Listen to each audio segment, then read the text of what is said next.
Bahkan Superman aja kalau pindah ke Indonesia tidak akan mungkin bisa nyelesain sendiri gitu kan. Jumpa lagi dengan Lawyer Activity.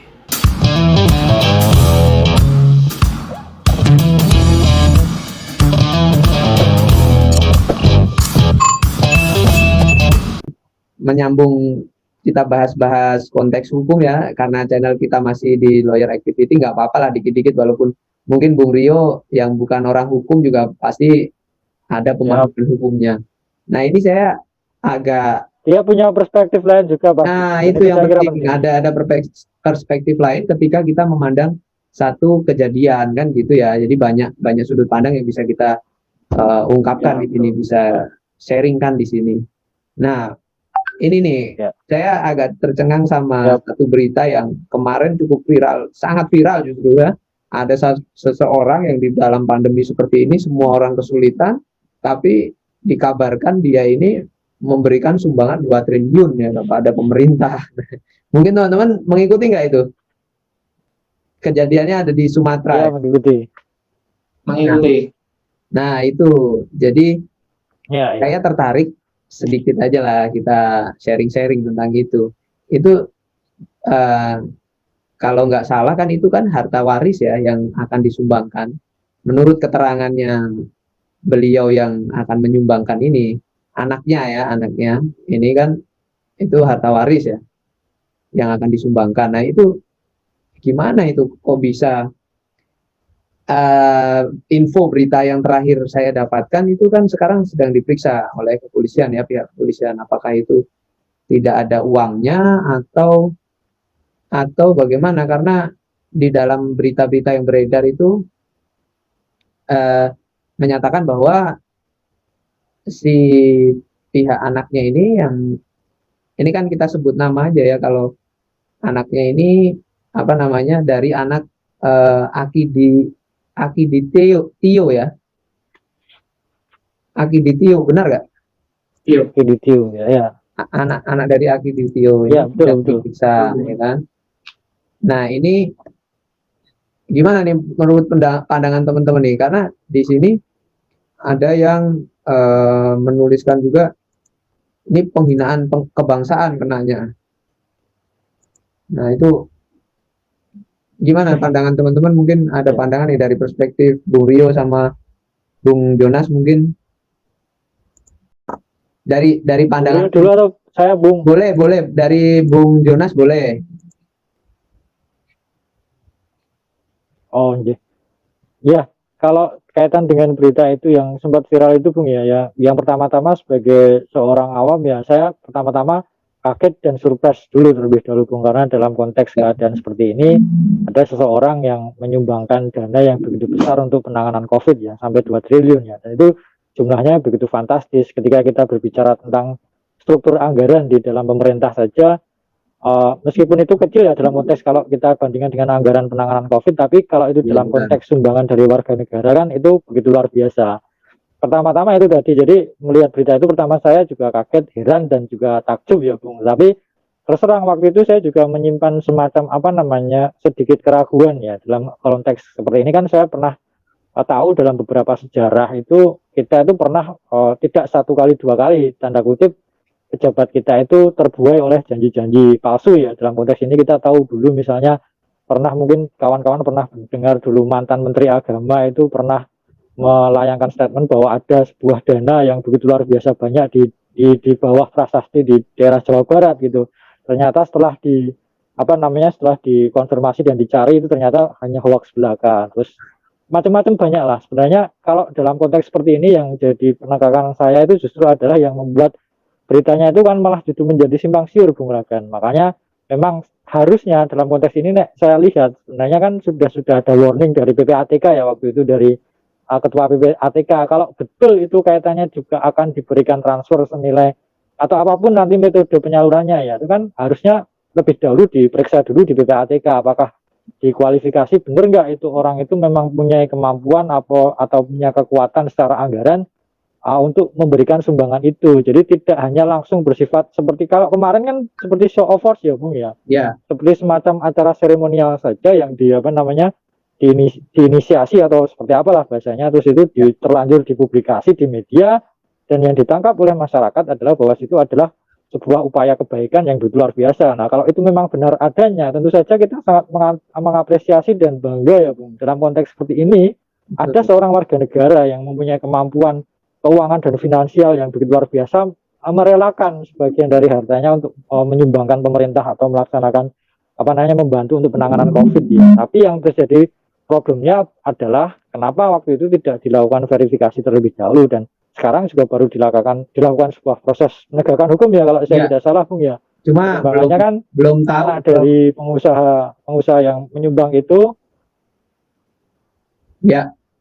dia dipanggil di Polda Sumsel, dan ada beberapa informasi yang simpang siur ketika Direktur Intelnya menyampaikan ini sudah jadi tersangka, tapi dari Direktur Humas menyampaikan itu masih dilakukan pendalaman. Tapi apapun itu sebagai sebuah proses hukum kan tentu kita akan hormati toh Bung. Dan dalam konteks ini kan kita tidak akan masuk ke sana. Tapi saya lebih melihatnya sebagai sebuah fenomena. Sebenarnya kalau itu real atau sebagai sebuah fakta, ya itu perlu kita apresiasi. Dan dalam konteks ini sebenarnya sebuah kultur di masyarakat di Indonesia itu mempunyai kemampuan untuk itu Bung. Jadi dalam konteks ini berbeda dengan kultur masyarakat Barat yang begitu bergantung pada negara ya. Dalam konteks ini kita pernah punya pengalaman, misalnya dari bencana di Aceh, bencana gempa di Jogja, itu masyarakat kan begitu cepat pulih. Karena apa? Karena mereka mempunyai kesadaran solidaritas kan? Gotong royong ya, saling membantu. Dan yang saya tangkap dari fenomena yang kemarin itu, sebenarnya kalaupun itu benar, itu adalah juga fenomena yang lain atas itu gitu loh.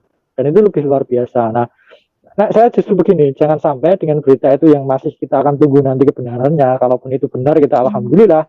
Tapi ketika itu nanti salah, ya jangan sampai justru itu nanti malah menurunkan semangat solidaritas kita sebagai warga negara gitu Bung. Jadi dalam konteks penanganan pandemi ini memang seluruh elemen masyarakat kan harus bergerak. Negara melakukan fungsinya, tapi warga negara juga melakukan fungsinya. Salah satu fungsinya adalah solidaritas sosial itu. Menurut saya seperti itu Bung. Ya, mungkin dari Bung Rio nih ada tanggapan lain dari sisi pengusaha ya kan?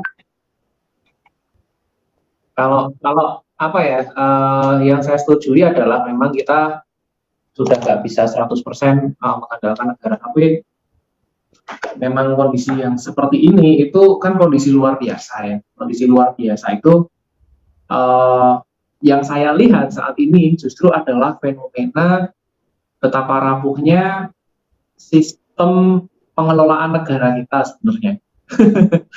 Jadi kalau seperti sebuah perusahaan yang tiba-tiba terkena masalah yang berat, langsung berat gitu ya, dan manajemennya itu benar-benar kelabakan sekali dalam mengelola problemnya itu gitu. Saya melihatnya di sini. Tapi ya apapun itu gitu ya, saya sebagai seorang pengusaha dan bagian dari masyarakat tentu kita berusaha atau berikhtiar sejauh yang kita bisa di sini untuk bisa meringankan apa yang menjadi permasalahan di dalam masyarakat.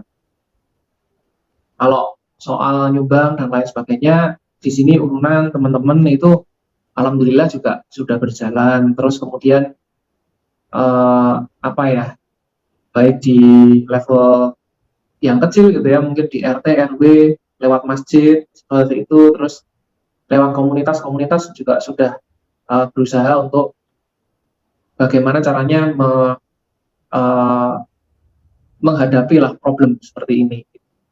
Kalau dipandang dari sisi sebagai seorang pengusaha yang kemudian juga harus membangun manajemen di dalam bisnisnya gitu, saya pikir di setiap aktivitas, di setiap level gitu ya, level kita sebagai individu, terus kemudian level kita sebagai keluarga, terus kemudian level kita sebagai kalau mungkin mengelola organisasi kemasyarakatan, lalu kemudian bisa jadi di level negara juga. Pada dasarnya memang manajemen itu manajemen itu akan selalu mengelola problem gitu. Jadi problem itu akan selalu ada. Hanya tak lihat memang sepertinya di level elit kita itu masih banyak ketidaksinkronan dalam pengelolaan gitu.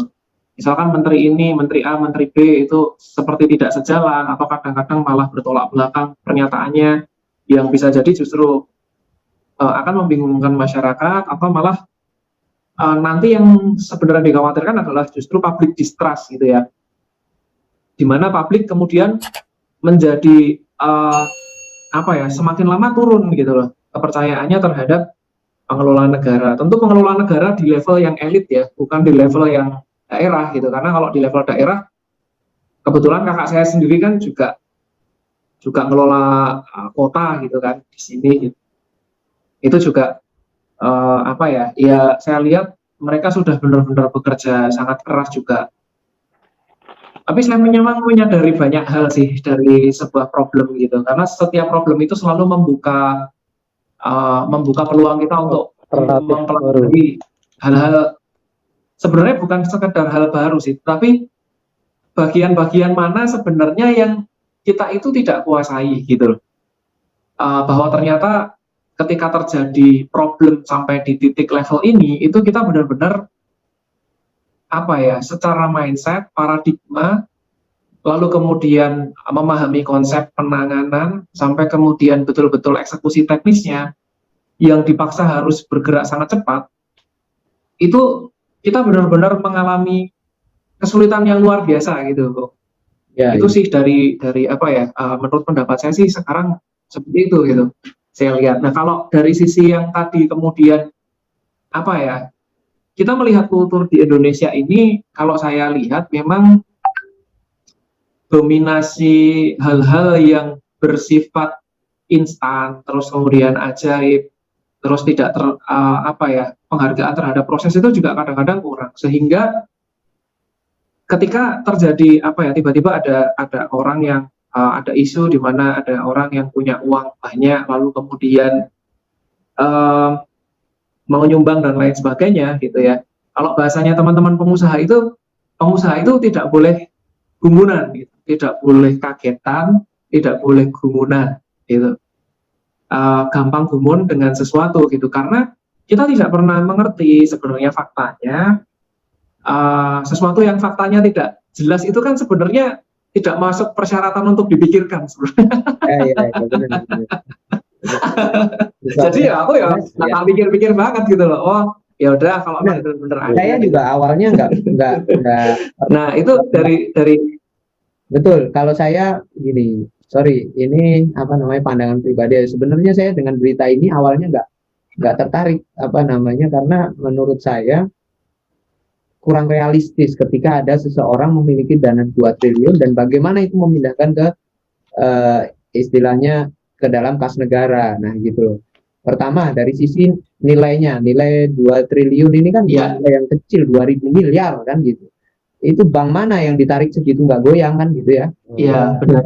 Pertama itu. Terus kedua, sistemnya memindahkan itu seperti apa? Mungkin juga kalau apalagi itu hartanya dari harta waris, memindahkannya itu bagaimana? Misal mau menarik dari bank saja, kalau bank di Indonesia tentunya juga pasti ya mau tidak mau pasti ada sistem administrasi yang harus dilewati, dan itu mungkin ketika nilainya sebesar itu akan menjadi panjang. Pertama itu. Terus kedua, kalau itu bank luar negeri, betul. Apalagi lebih susah lagi kan gitu ya. Nah ini kalau sudah ada seakan-akan kayak seremoni ya, bukan seremoni, mengabadikan saja dan dipublish ke masyarakat. Sebenarnya itu, cuman saya masih berpikir positif waktu itu kemarin itu. Oh ya mungkin aja ya ada keajaiban Tuhan yang bisa membuka mata hati teman-teman masyarakat kita ini, termasuk saya mungkin melihat orang yang menyumbang begitu besar, ya mungkin kita bisa tergerak ketika kita ada rezeki seperti itu gitu ya. Karena juga kalau di Islam kan diajarkan innamal a'malu binniyat kan gitu. Yang penting niatnya seperti apa dulu kan gitu ya. Nah, ini mungkin baru sampai niat aja ini. Jadi belum terdeteksi setelah itu mau dilanjutkan seperti apa kan gitu ya. Itu kan ya bahaya juga, Pak. Kalau sudah dicatat sebagai satu kebaikan. Dicatat sebagai niat kalau itu muslim ya. Jadi niatnya sudah baik gitu ya. Ya kita ambil hikmahnya. Kalau saya seperti itu sih, benar nggak, Bung Jonas? Mungkin ada tanggapan nggak? Saya tertarik itu, Bung. Iya, kan kalau tadi disampaikan tentang realitas atau namanya sumbangan yang begitu besarnya itu apakah masuk akal ya, Bung? Kalau kalau Ya. saya tadi sempat beberapa baca beritanya itu kan sistemnya kan hibah, Bung. Sementara dalam konteks hukum itu kan hibah itu kan mempunyai beberapa persyaratan yang seperti yang jenengan sampaikan tadi. Ya. Dia pasti akan mempunyai beberapa mekanisme yang mengikuti di dalamnya, yang itu juga tidak semudah ketika kita melaksanakan apa melakukan sumbangan-sumbangan yang mungkin dengan nilai tidak sebesar itu. Makanya memang secara rasional memang itu awalnya tentu kita pertanyakan, bahkan itu juga saya lihat di media kan beberapa tokoh nasional kan juga sempat geger ya Bung ya untuk Wah, iya menyikapi itu, jelas. apakah itu benar.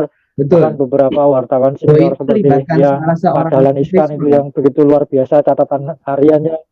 Iya, betul. Iya, itu sampai mencari Bung, dia secara faktual mencari bahwasanya siapakah si Akidi apa Tio itu ya Ya. pengusaha itu, apakah dia itu Dan tidak ketemu. mempunyai kemampuan untuk itu Ya. sisi lainnya dalam konteks itu dan tidak ketemu. Nah itu kan juga bisa menjadi pandangan kita semua bahwasanya ya memang sesuatu memang harus bisa secara realistis bisa kita nilai ya Bung. Tapi sekali lagi saya dalam konteks ini sebagai seorang warga negara, Ya. itu konteks kita sebagai seorang warga negara yang dalam kondisi pandemi dan serba sulit ini untuk bisa saling membantu, tentu itu tetap kita harus apresiasi ya, kalaupun nanti tidak 2 triliun ya syukur-syukur 200 miliar atau berapa gitu.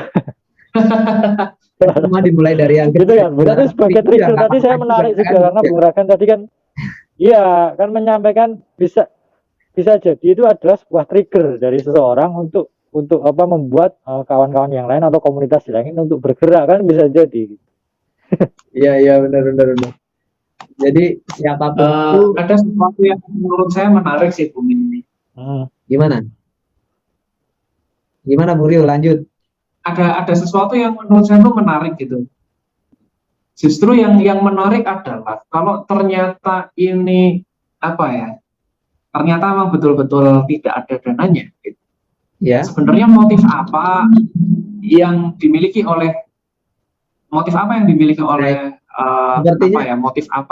oleh si orang yang Penyumbang melakukan itu gitu Ya. yang melakukan itu lalu kemudian ya secara sederhana bisa kita bilang dia ngeprank satu negara gitu. Ya, prank Atau terbesar adakah ya. sesuatu yang invisible hand juga nih? Ya, benar. Nah, tapi itu yang digali sekarang. Kalau saya lihat berita terakhir sih itu yang memang lagi digali sama Polda ya di sana. Ini motifnya apa? Nah, bahkan kan ada satu berita wacana ya, berita ya bukan wacana, tapi berita yang saya baca bahwa itu dikenakannya penghinaan kebangsaan gitu ya.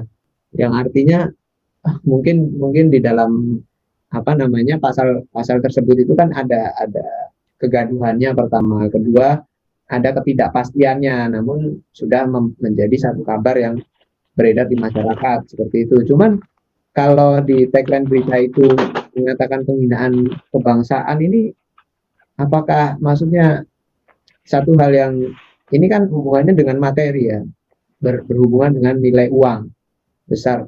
Apakah nilai uang itu bisa menjadi sebuah penghinaan terhadap kebangsaan? Nah, itu yang perlu dipertanyakan. Gimana Bung Rio sama Bung Jonas nih, ada tanggapan nggak?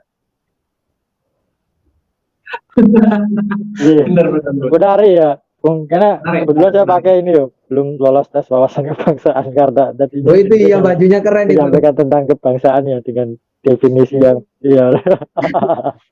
Ini Bung, saya sebenarnya gini, kalau dalam konteks hukum mungkin nanti jenengan bisa menjelaskan ya, karena jenengan beraktivitas sebagai seorang lawyer, apakah pasal yang dikenakan itu apakah sesuai atau tepat ya, karena di sana pasalnya kan menghina kebangsaan tadi ya. Akan dikenakan. Saya melihat itu sebenarnya menyambung dari bahwa itu sudah dikenakan atau belum. Akan.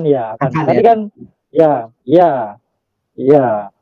tapi kan perspektif awal penyidik kan sudah akan ke sana gitu, meskipun nanti bisa jadi berkembang. Tapi saya ingin mencoba penghubungan dengan Bung Rio tadi dalam konteks tadi itu betul bisa jadi memang motifnya itu seperti apa memang bisa digali, tapi apakah itu entah motif politis atau itu motif ekonomi ya itu nanti memang tugas APH ya untuk melaksanakan itu. Tapi kalau saya melihatnya justru malah yang menghubungkan Bung Rio tadi adalah semacam nanti justru terjadi distrust kepada pemerintah, Bung. Dalam konteks ini kan saya takutnya dalam konteks ini saya tidak mewakili negara ya dalam konteks ini, tetapi di sini negara yang sebenarnya mempunyai peran yang sangat sentral dan memang seharusnya menjadi suatu organisasi yang mempunyai peran sangat penting untuk melaksanakan upaya penanganan pandemi dengan adanya sumbangan itu di sisi lain kan memang terbantu, tetapi jika itu dikemas dalam suatu kondisi politik atau sesuatu yang kita tidak ketahui bersama, justru itu akan menjatuhkan kredibilitas dari negara.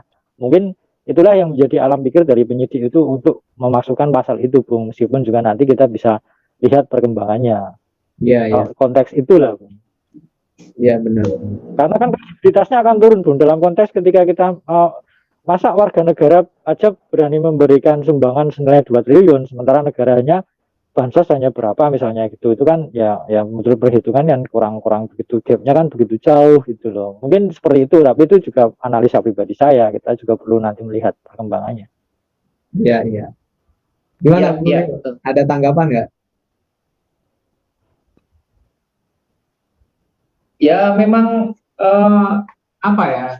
Kalau saya sebagai seorang yang belajar mengenai sebuah sistem gitu ya, dalam artian sistem manajemen, saya belajar manajemen, terus kemudian saya memang belajar tentang bisnisnya pun juga dekat dengan sistem informasi dan lain sebagainya. Saya melihat bahwa tidak mungkin membangun perusahaan saja itu tidak mungkin sendirian, harus bangun sistem.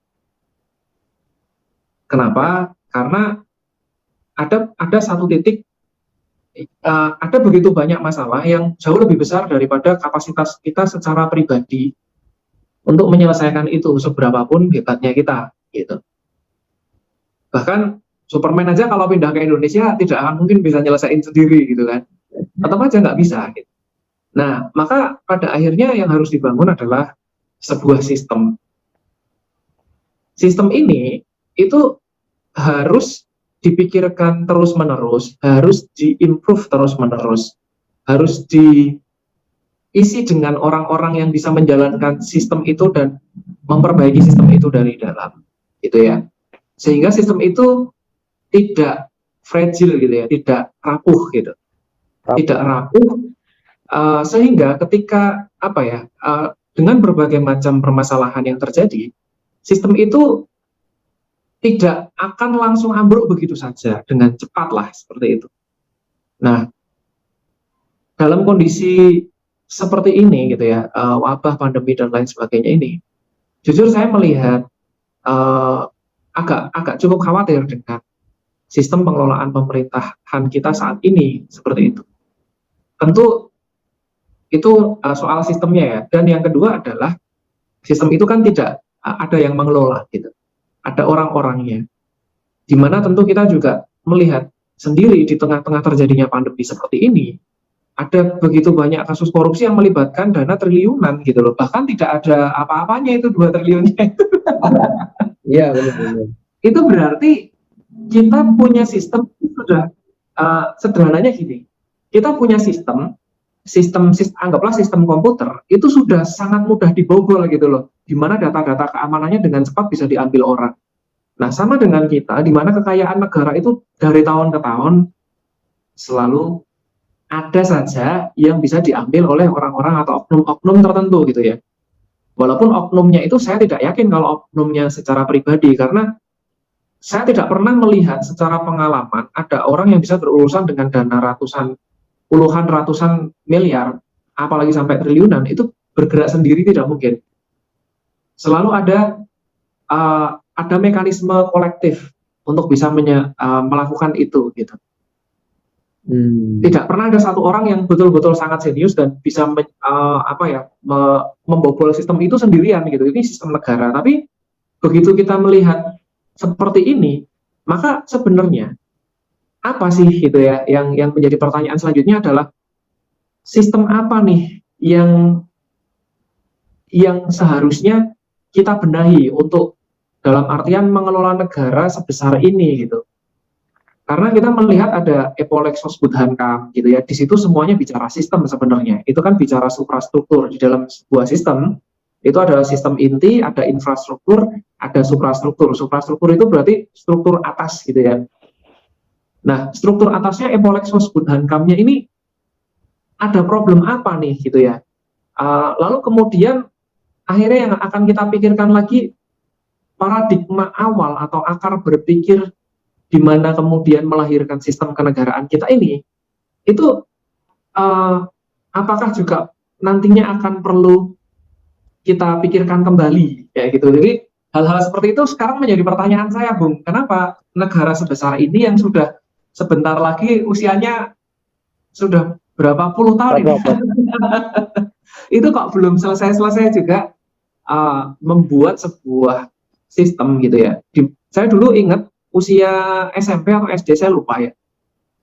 Itu sudah ada kasus besar bernama Edi Tansil ya. Edi Tansil mungkin teman-teman pernah mendengar itu Ya, kayak. ya. Saya dulu itu viral. Umuran Itu jadi nggak ada sama Instagram aja ya. viral banget gitu loh. Iya, iya.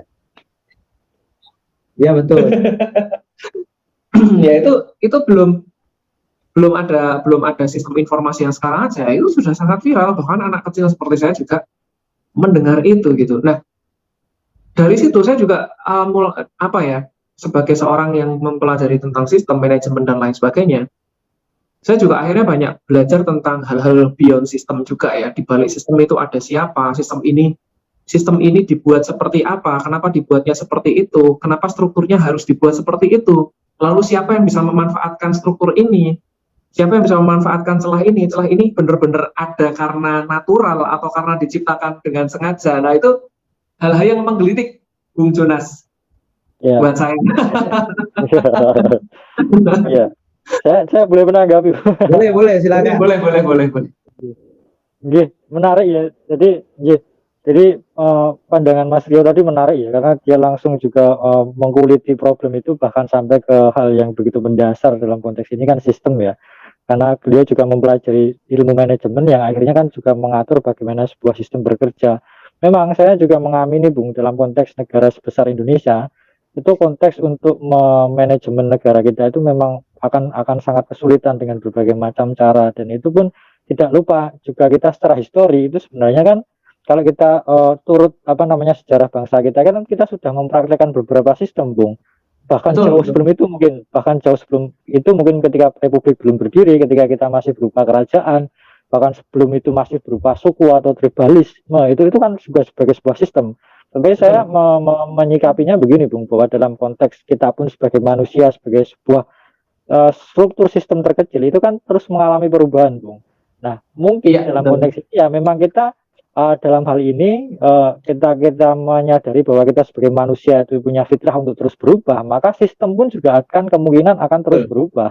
Ya, bagaimana dia mengikuti sebuah problem yang ada atau real terjadi di dalam masyarakat, di dalam negara, bagaimana negara itu mampu mengatasi problem itu. Dan itu betul, Bung, saya sepakat bahwasanya COVID-19 ini itu membuat berbagai macam sistem pemerintahan, sistem keuangan, sistem ekonomi di seluruh dunia, di berbagai negara dunia itu kan menjadi goncang.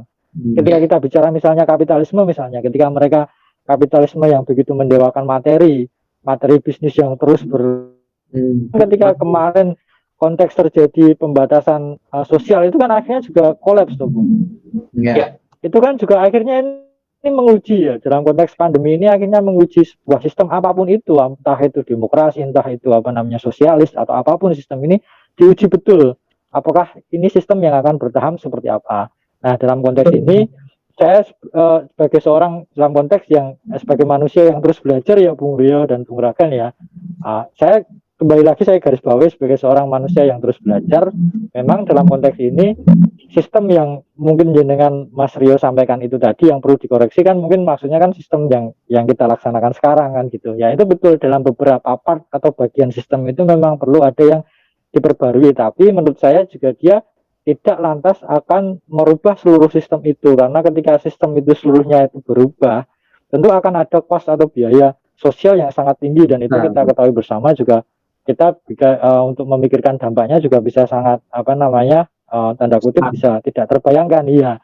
Tetapi sebagai sebuah makhluk atau identitas yang senantiasa berubah, saya sepakat itu, Bung. Apapun nanti, yang terpenting adalah sebuah sistem itu kuncinya harus bisa mampu menjawab persoalan kan gitu, Bung.